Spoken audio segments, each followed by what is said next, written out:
Hello and welcome back to These Three Things. As you can spot, we are in the studio today alongside author and actor Larry Lamb.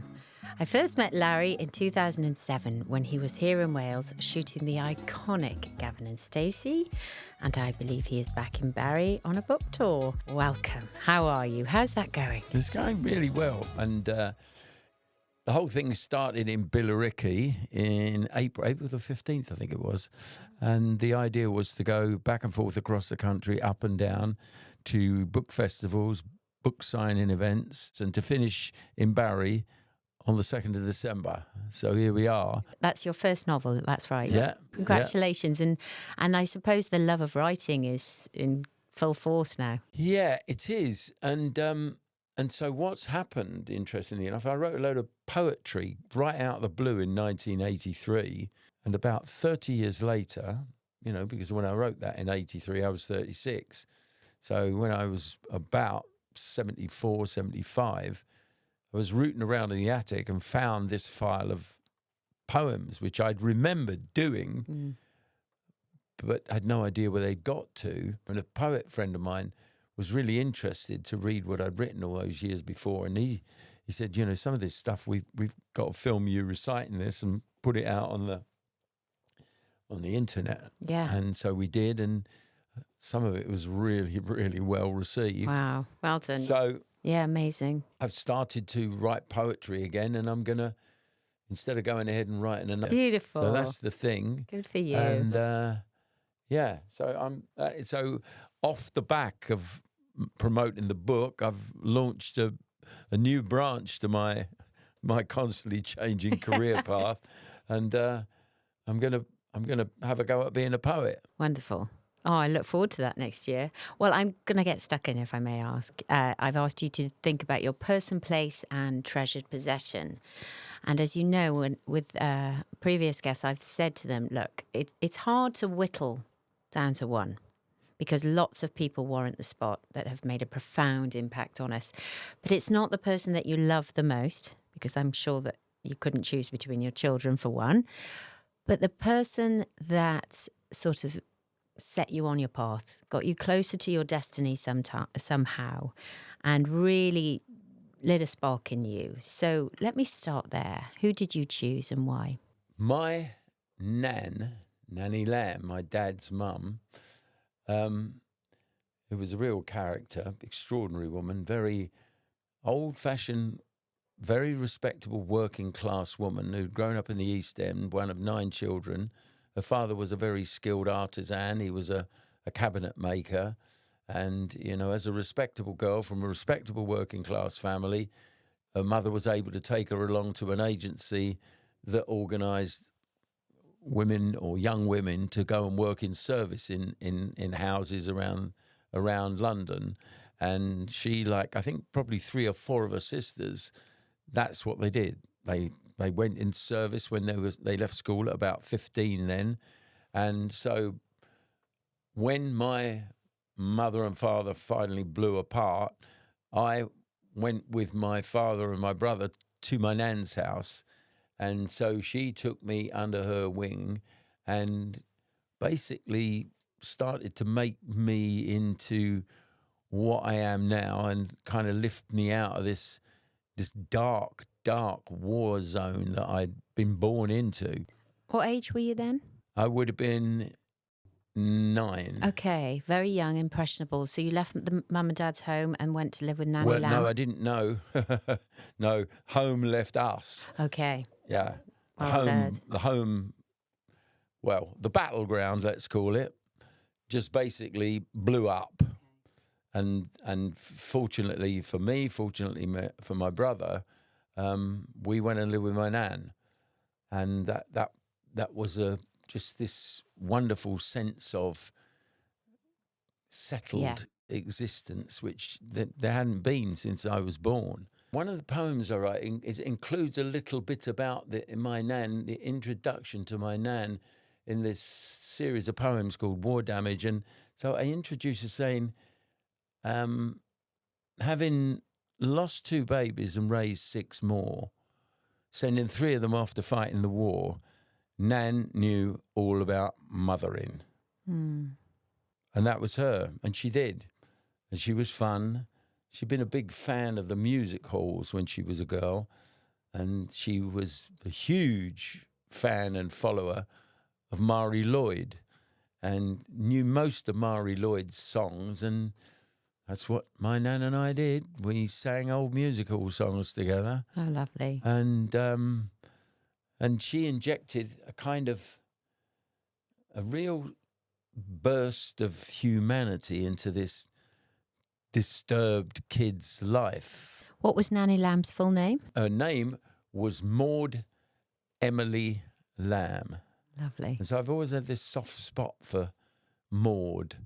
And I remember before George was born, because we were like old-fashioned people, we didn't really want to know what he was going to be, a boy or a girl. But I'd really plumped for naming, if it were a girl, naming him for my nan. Yeah, yeah. And did George ever meet Maud? No, she was quite a long time gone, yeah. So you and your brother, you're taken in by Nan and you settle there, as you say, and you have many happy years with her. Yeah, I went there when I was 9. I left there when I was 13, and my father had got a job in a new town outside of London, and that came with a house. And so we moved, my father, my brother and I moved out to a new life outside of London, in one of the new satellite towns, Harlow, out in Essex, which was so different because you were living in a newly constructed house on a newly constructed, shall we say, neighbourhood with a little row of shops there. But then once you walked outside of that, then you were out into open fields, because this was when they would take a big parcel of agricultural land and just build a town there. And so we had woods, we had walks in the country. There was, you just walked through a hedge and you were in a different world. And that really appealed because, we could climb trees, make camps, set fires, do Be all sorts. boys.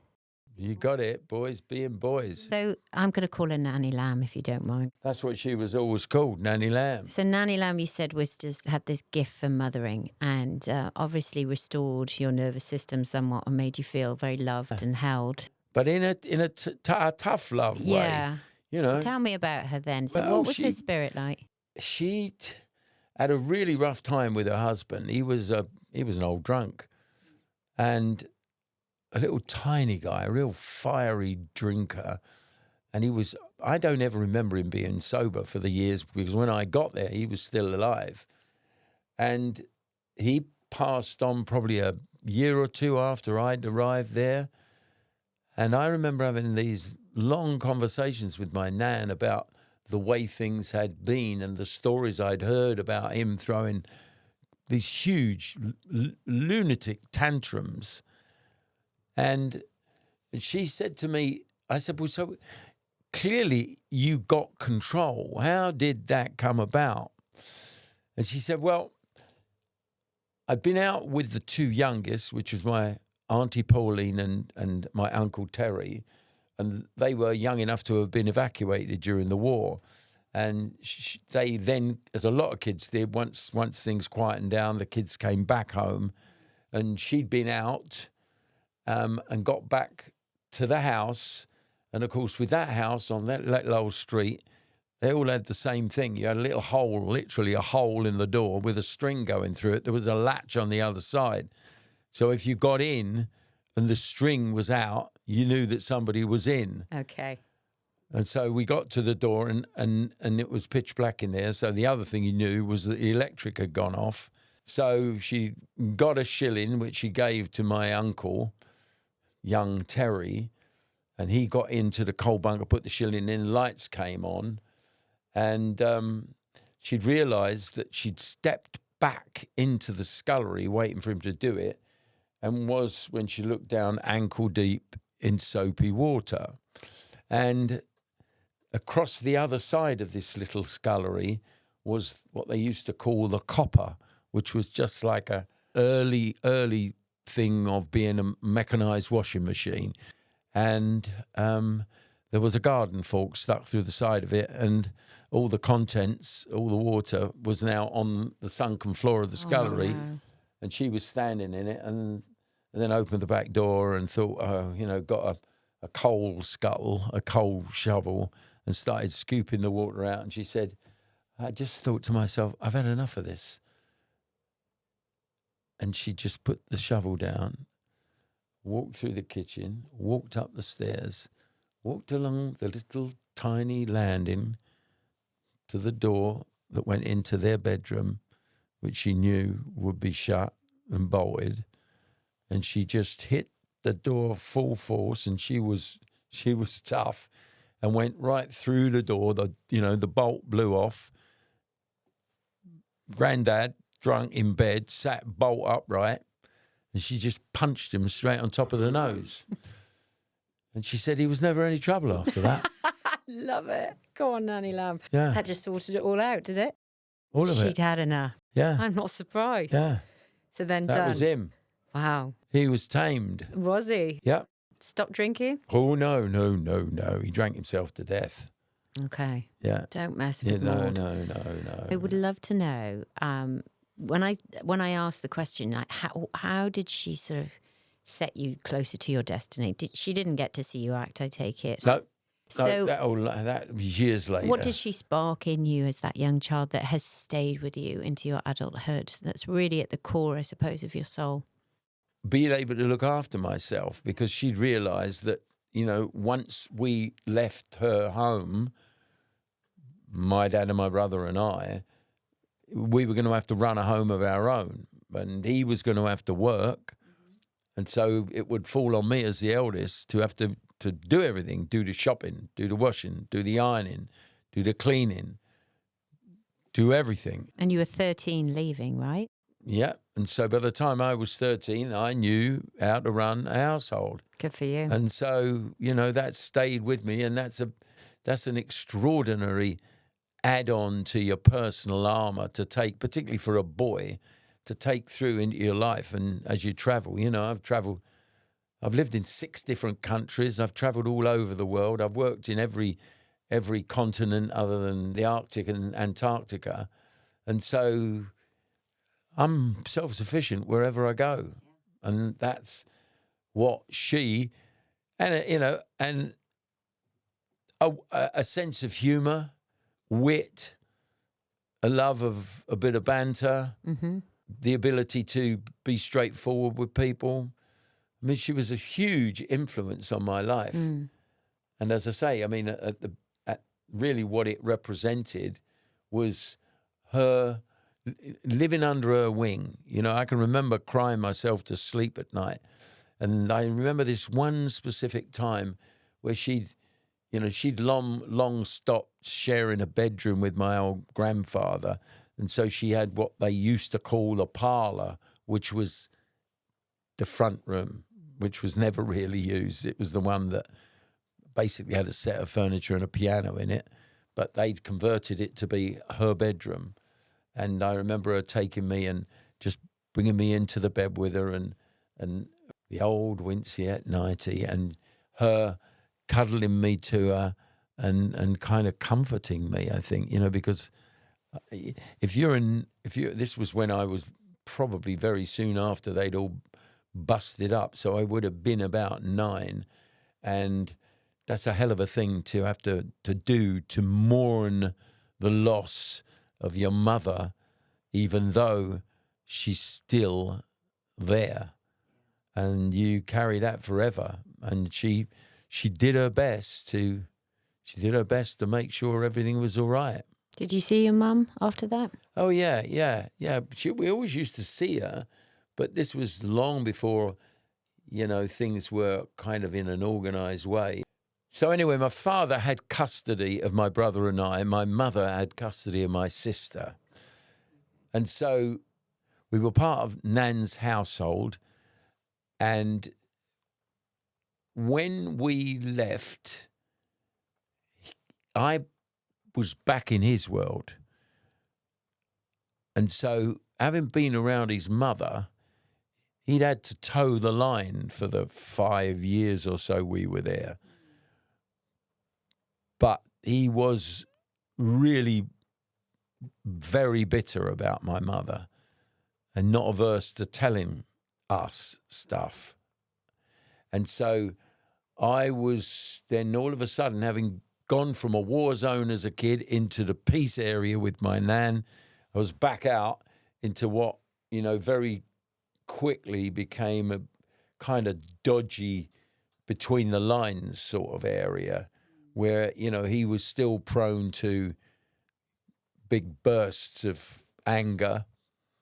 And that went on until I was probably 17, and we were really locking horns on a regular basis. And in the end, it all blew apart. And because my nan, by this time, the old boy had gone, and her youngest son had tragically died, and so she was living on her own until her two eldest sons, they said, look, what we want you to do is go back and live with Nan. And that's what I did. So it all happened again. So what age then? So you went back at 17? it would have been about 17, yeah. So it all coincided. And so I found myself living with her again as Lovely. an older boy. And she must have felt so proud, though, to know that those ages between 9 and 13, you're young, you're vulnerable, you're impressionable, you're a baby. Yeah. And she was really determined to give you survival skills to make sure that you were independent, so that when you lived with your brother and father, that you could run the home, as you said. And off you go, and you have 4 years, and you do that. And then when you returned at 17, did she think, I did a good job there? Well, I mean, she wasn't the sort of person that would ever say anything like that. I mean, a very contained, very proud, very straightforward woman who would, she would consider that sort of blowing your own trumpet. Maybe felt it inside without saying it. Exactly. I'm quite sure she did. It was just her and I when I was back there, just the two of us. And we would do the same thing. We'd have these long, deep conversations. We'd sing songs. We'd talk about the way it was during the war. Because I always wanted to understand everything. I always wanted to know everything about everybody, about all these uncles and what they were like, because there's a lot of these male characters there. The history of the family, understanding what they really were all about, What was Maud's favourite thing to do? Sing. Really? Yeah, that's it. And sing Mary Lord? She would sing, we would sing just about anything. Was she a good singer? I mean, could she hold a note? Yeah. Oh, yeah. Oh, God, she was, yeah. All the family. All musical? All of the one thing they could all do was sing. Wow. All of them. That was it, and they were pretty comical lot, a lot of them. And if they all got together, the banter would be, serious, brilliant. top notch. Yeah. And so you pick that up. I mean, and for a boy to sit around amongst a bunch of uncles, all back and forth across the table, that was, you kind of felt part of something. Well, I've absolutely loved hearing about Maud Emily Lamb. She sounds absolutely brilliant. She was something else. To Maud. Maud. Okay. Darling Maud. Thank you for that. That was really lovely to hear that. Not at all. Can I go on to your place? I want to know, where is the place in this world that Larry Lamb could say his heart and soul sing the loudest? Where have you chosen and why? Well, I'd been living in North America, so this was by now 1973. I'd been there for about a year and a half. I'd emigrated, and the company I was working for had taken on a big contract to renew the power system across Nova Scotia in eastern Canada. What they didn't realise, I don't know really how they were that unaware of the fact that you couldn't bring your people with you from America. You had to hire local labour. So they'd shipped all this equipment up there, invested all this money, and realised that they were stuck because there's no way they could back out of this. It had to be done. And so they sent me up there to run it. And, I can still barely change a light bulb, but and I'm supposed to be running, about 8 crews of guys. And I was driving through Nova Scotia one night, and as there were a lot back in, there was a big snowstorm going on. It was impossible to drive, so I pulled to the side of the road and just parked up, left the engine running, keep it warm, had the radio on, and there was a local university out in the sticks where I was, asking people in the community that were listening in on this radio station if anybody was interested in getting involved with their drama group there at the university, so they could build up their potential players, so it wasn't just students and staff. And so I'd done a bit of acting, amateur acting, and so I went in and had a chat to them, and all of a sudden I'm involved with a theatre group in the university, and where it was placed, it was quite away from me, and so I'd find myself not only driving hundreds of miles, but driving 100 miles just to go to the rehearsals in the evening, and then going 150 miles in the other direction to go to work at 5 o'clock in the morning. So I was having a great time, but not the most effective boss of this organisation. And little by little, I realised that it was, they'd said to me, the people within the company that I'd actually worked for, they'd warned me. They said, this is a poison chalice, and whilst it represents a really great opportunity for you to move up through the company, just know that the guy who had the job before you has disappeared. We have no idea where he is. He's gone.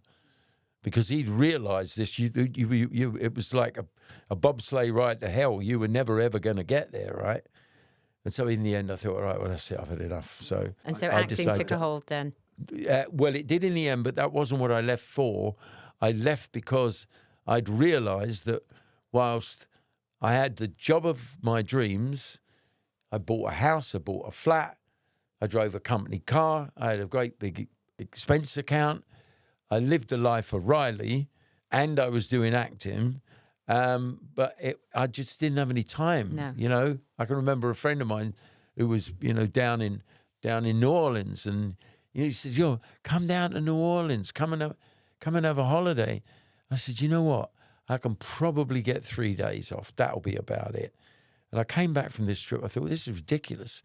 I'm owned by the company, so I basically put my resignation in, and they were really nice. They said, "Look, you change your mind, you're always welcome back." And so I was on my way, and a friend told me that he'd read an ad in the paper that the local rep company were auditioning actors for little parts in the plays they were going to be putting on in the next year. And so I dared myself, and then I talked myself out of it. Then I dared myself to go and do it again, and back and forth. Just that's what I'm like, make a decision just so you can change it. And in the end, I'd gone through with leaving. That I did know. Okay. And so somebody was being sent up there to replace me. And so my part of the deal was to go around with all the head engineers that I'd been working for that ran the power corporation and take them all out to lunch, one by one, in their different parts of the country. And so the final one, he was in Halifax, in the capital where I lived, and I took him out to lunch, and I walked him back to his car, and it was a Friday, and he parked his car right outside the theatre where the auditions were going on. And I saw him in his car and said goodbye, and I thought, well, what am I going to do? So in the end, I thought, go. So I ran down to the end of the road where I knew there was a phone booth, phoned the theatre, started to explain the fact I was going to do, and she said, "Look, can you get here now? Because somebody's dropped out." And that was it. That was it. So that guy parking outside the theatre is why I'm here today. Really? If he'd have parked round the corner. Wow. Tell me, though, when you think of Nova Scotia, I mean, I've only seen pictures of it. I've not been. What has that landscape? I can understand the story and the time of your life, but what has the landscape done for you? When you fly in over Nova Scotia, you appear to be looking at this scrub forest land of basically conifers, but with hundreds and hundreds of little lakes. And a character, I remember I was going back there in 2010 because I was writing an autobiography, and I thought, I think I'm going to phone old Owen McNeill, who was a friend who lived on there's a big bridge across from Halifax onto the next bit of the mainland, and you've got the smaller city there, kind of the other half of Halifax, which is Dartmouth. And so I had a little look through my old file of facts, and I knew exactly what it was going to look like when I found him. It was Owen McNeill, so-and-so Dartmouth, in blue ink down the bottom left-hand corner, and the O's. So I phoned Owen. So the phone goes, brrr, brrr. Hello? Owen? Yeah? Owen, it's Larry. Larry who? Larry Lamb. Larry Lamb? Lord Jesus, 30 years. Why'd you keep bothering me? And I thought, I'm back in Nova Scotia. Wow, same house, same number. And I knew, I was going back to this thing that had been a part of my life, and I'd left there in my late 20s, and I was going back there in my late 60s, and they'd organised a party. So I go to this party where the last time I'd seen all these people, we were in our 20s, and now we were all 65-year-old pensioners and so on. And they'd all got, it stuck on everybody, one of those blue and white parcel stickers. You write out the thing, so the parcel. And they'd all of them had got, hello, my name's Larry Lamb. Is it just so zany, strange sense of humour, And so it was like something about the people. It's always the people with me. I mean, I can look at the sea. It's what looks on the map tiny, but there's 5,000 miles of coastline around Nova Scotia, and Nova Scotia is about 250 miles long, but it just goes zig, zig, zig, zig, zig, zig, zig, zig, all around. So anytime you want, you can go and find your own little beach. You can do whatever you want there. It is exquisite, and if you can get there in the summertime, I've yet to find anywhere as beautiful and as wild and as a bit crazy as Nova Scotia. So it's the spirit of the place, That's what it is. I'm going to segue into your final question, which is, of all your treasured possessions, material or otherwise, what's the one you've chosen and why? Well, I think I've stretched it a bit, but I think my most treasured possession is my ability to communicate, and that empowered by a sense of really wanting to know and understand absolutely everything. A totally insatiable quest for knowledge about everything. There's not many things that I don't know a little bit about. And I'll say something to somebody that I met 20 years ago, and they'll look at me and say, how on earth did you remember that? Well, things stick there, Okay.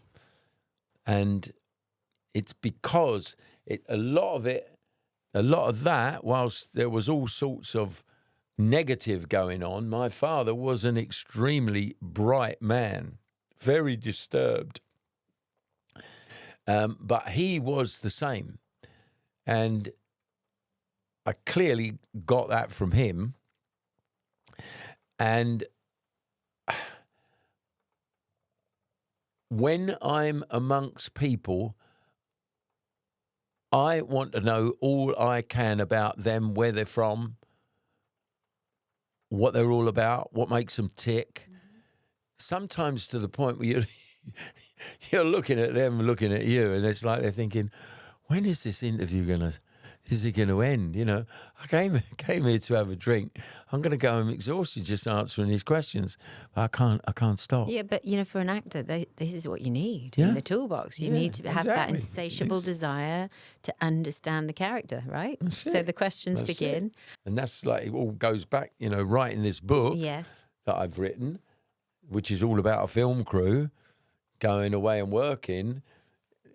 Those characters in there, people say, "Oh, are there people there we'd recognise in there?" No, you certainly wouldn't, because in all honesty, the life that I had before I ever became a professional actor, it balances out quite evenly in terms of who I met and who I spoke to and who I got to know between the first part of my life and the next part of my life.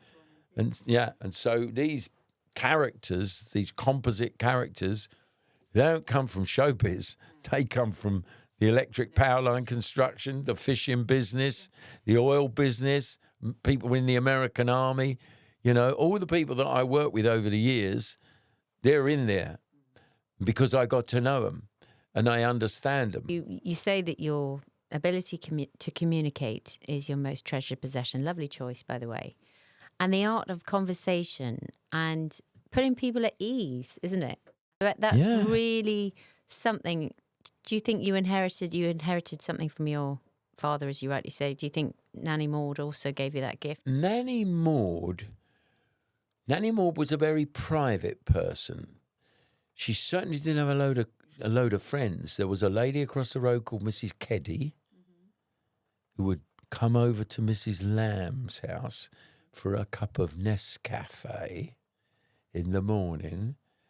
And there was another lady just along the road called Dolly Slack, who would come into Mrs. Lamb's, but you never saw anybody else in there at all. So she was no big doors wide open sort of person. Yeah. Very private. I think a lot of it has come about from doing what I do and being inquisitive and then being around people who I've watched conversing, communicating, and with an instinct to do that myself and learning that there's ways and means of doing it and understanding and learning. You've got to kind of pick up a bit of style, you know what I mean? I think it's all come together. I remember when I did for 2 years, I did a show on LBC, like a Sunday morning call-in show, where the idea was I would have 3 hours and each hour I would talk on one subject and then people would call in. And I really enjoyed it. I really enjoyed speaking to people, albeit on the end of the line, that I didn't know about things. And you've got to be a certain kind of individual to be able to do that effectively. And I realised, and they realised very, very quickly, that, I'd got that. And then another thing that came off it was that when I was in EastEnders, the word came through from the top office at EastEnders that the One Show had been on to them about getting somebody from the cast to go back and visit their school. They were doing a thing like this, So I volunteered. I said, I'd love to do that. So I went off and with one of my old teachers who I'd got in touch with, and we went back to the school and made a little film. And I really enjoyed doing it.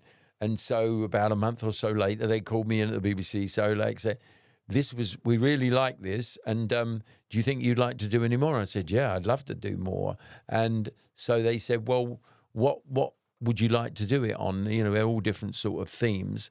I said, well, sort of anything that's got any historical content, just contemporary history, maybe, I don't know, maybe First World War, Second World War, which is basically what's going. And they said, okay, we do a lot of stuff like that. And so a new part of my life began, yeah. where I would go out and I would interview people, talk to people about what they loved, what they did, where they lived, how they did what they did. And so that really engendered a whole new way of dealing with things and having to, speak to people who were not necessarily ready and open to communicate, but learning how to encourage them and get under their skin. Yeah, yeah. And so that was a big influence there, because you're out there on your own. You're going in with people you've never met before, and you've got to get a show out of them. So those were things I think that really did help. I've got to ask you this one last quick question then. Who have you admired as a conversationalist over the years? If you could look to just name one person, who have you looked to and thought they've got the art of the conversation and connection? Well, there have probably been a lot of them, but I think, my son George has a charm and a style about him that, a little bit of it comes from me, but he's certainly got so much of his mum in him, and she's somebody who can communicate. She's a conversation starter, She'll chat away with people because she wants to know. And so I think my son being an offshoot of his mum, I think he's probably one of the most influential people. And of course now he's working in the world of regenerative farming, and he's going around the country talking to people all the time. And so just to listen to the way doing that has advanced his power of communication. I love that. Yeah, good choice. I've had a good chat with George Lamb over the years, and he is a great conversationalist and as inquisitive as you are. But Larry, I have so loved having you on as a guest and hearing your three things. So to your dear Nan, Maud Emily Lamb, to Nova Scotia and Eastern Canada, and to the art of connection and conversation, you have been a brilliant guest. Thank you for being here. Thank you for having me. Hope you've enjoyed it. Love it. Thank you everyone for listening. I hope you've enjoyed today's episode. Please share it with a friend, and we'll see you soon.